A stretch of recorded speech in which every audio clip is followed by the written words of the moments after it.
For most people, this is just a plate of rice. But hidden inside this one dish is a story of war, exile, and empire. But here is the strangest irony. Today, Britain's prize status symbol wasn't brought by colonial generals. It was carried in by working-class immigrants, cooked in basement kitchens, and adopted by a country that at first couldn't even pronounce it. But before it ever reached Britain, there was one question historians still cannot fully agree on. Where was biryani actually born? Some point to Persia, tracing its name to birinj, meaning rice, or biryan. Others swear it was evolving in South India centuries earlier, in ancient Tamil dishes like unsoru. The honest answer? We will probably never know which campfire cooked the very first pot. But popular legend opens a different door. The story goes that in the 1600s, Empress Mumtaz walked through the Mughal army barracks and found her soldiers malnourished and exhausted. whether that is historical fact or just royal mythology, the truth beneath it is undeniable. Biryani wasn't born on golden banquet tables. It was engineered as an industrial-strength calorie bomb that could be cooked in a single pot in the dirt, while men fought. The chefs perfected the dum technique, sealing the pot with heavy dough, trapping the steam, with fires burning above and below. This wasn't gourmet artistry. It was military hygiene and calorie conservation. Almost nothing evaporated. Fat, carbs, and protein were locked into every single grain. Long before it became art, biryani was warfare fuel. And as the Mughal Empire fractured, biryani accidentally sparked what is probably the fiercest food controversy in the world. In 1856, the British East India Company exiled Wajid Ali Shah, the last Nawab of Awadh, to Kolkata, stripping him of his treasury. Popular lore claims his chefs were so broke they stretched the meal with potatoes and boiled eggs. Some modern historians argue that potatoes were actually an exotic novelty imported by the Portuguese, used to show off new wealth. But whether it was born from desperation or prestige, the result was explosive, proving it could survive the collapse of kings. And yet, when biryani first reached British shores in the late 19th century, there was no royal welcome. Abandoned South Asian seafarers, Lascars, survived in freezing London and Glasgow basements. By throwing mutton scraps and smuggled spices into a single pot.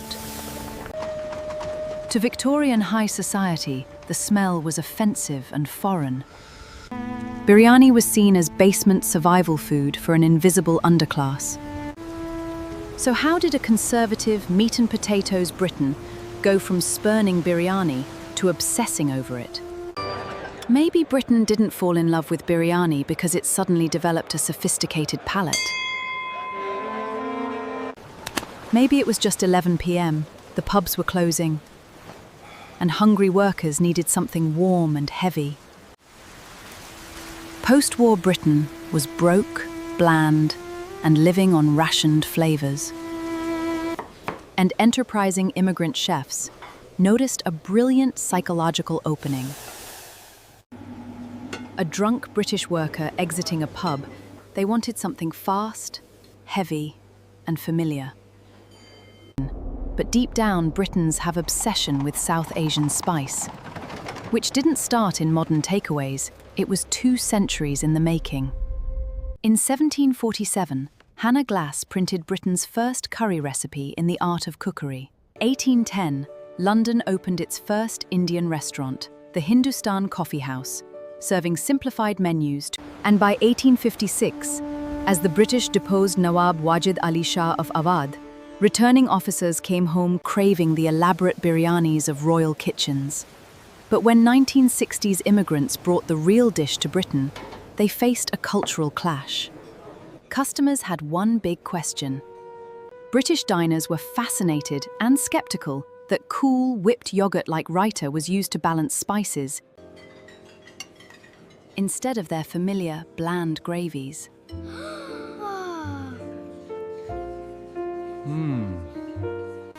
They realized they didn't have to change the dish completely.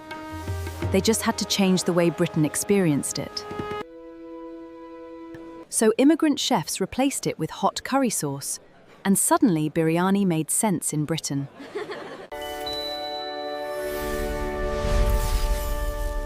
And here lies one of the strangest ironies in Britain's food history. Many of the restaurants that built Britain's love for Indian food were actually run by Pakistani and Bangladeshi migrants. So Britain fell in love with a dish with a Persian name, rooted in South Asian history, cooked by migrants from across the region, all under one familiar label, Indian.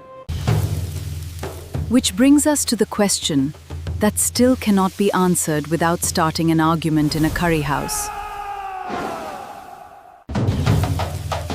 Who actually owns biryani today?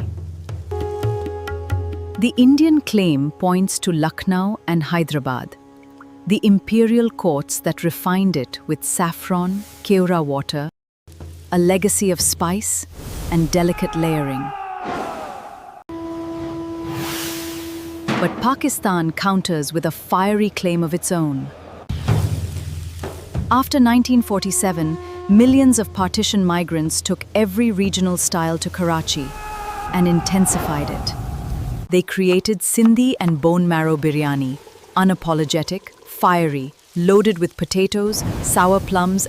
Pakistanis argue this is the true, evolved soul of Mughal Muslim cuisine, far removed from what they call dry, bland, purist recipes. When Britain ate biryani, it wasn't eating a single recipe. It was eating a cultural debate on a plate. And over the last 2 decades, the roller coaster took one more ironic turn.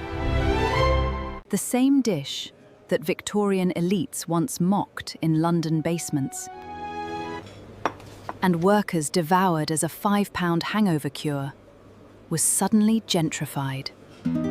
From warfare fuel to basement ration, to pub hack, to high society crown. British luxury chefs stripped away the curry house sauce, rediscovered the old 16th century dum tradition, and started selling biryani back to British diners for £65 a plate. Which brings us back to where we started. A grain of basmati rice of biryani has no inheritance and no passport.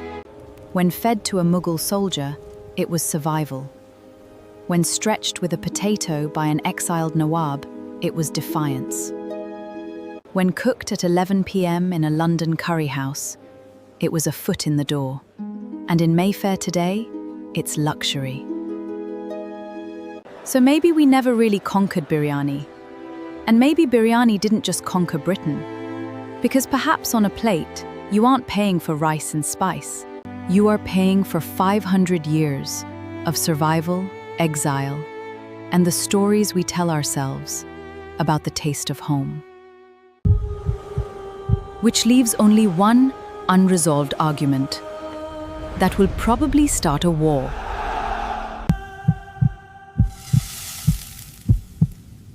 Who actually holds the crown? Is it the royal Hyderabadi dum, the fiery, spice-loaded Karachi platter, or does the potato in Kolkata biryani tower above them all? Drop your side in the comments, and if you reckon potato belongs in biryani, prepare to defend yourself.